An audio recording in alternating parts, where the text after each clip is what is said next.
আমাদের লোকেরা বলে যে কোরআন কেবলমাত্র একটাই এবং কোরআনের একটি শব্দও বদলানো হয়নি।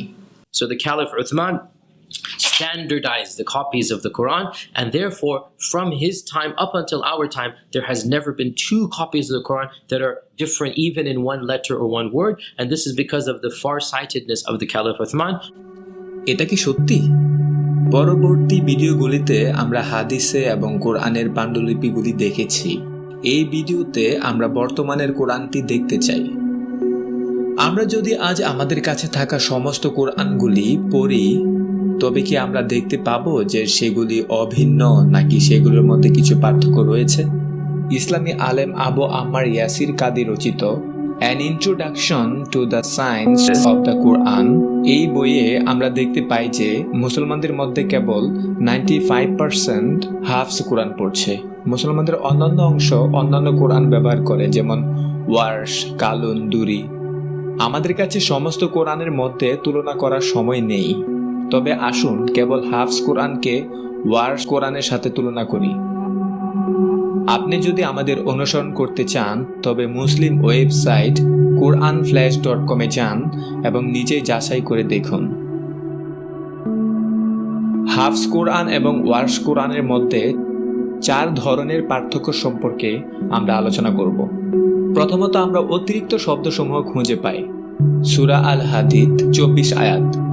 হাফজ কোরআন বলে আল্লাহ হুয়াল গানিয়্যু, যার মানে আল্লাহ তিনি স্বয়ং সম্পূর্ণ। তবে ওয়ার্শ কোরআন বলে আল্লাহ আল গানিয়্যু, যার মানে আল্লাহ স্বয়ং সম্পূর্ণ।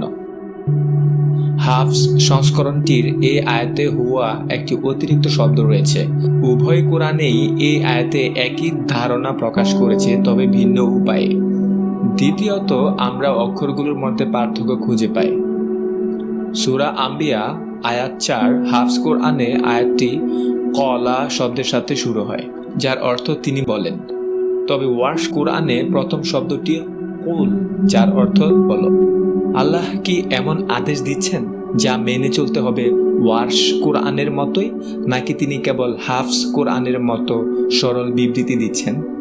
112 নম্বর আয়াতে একই অধ্যায়ে আমরা আবার একই সমস্যা দেখতে পাই।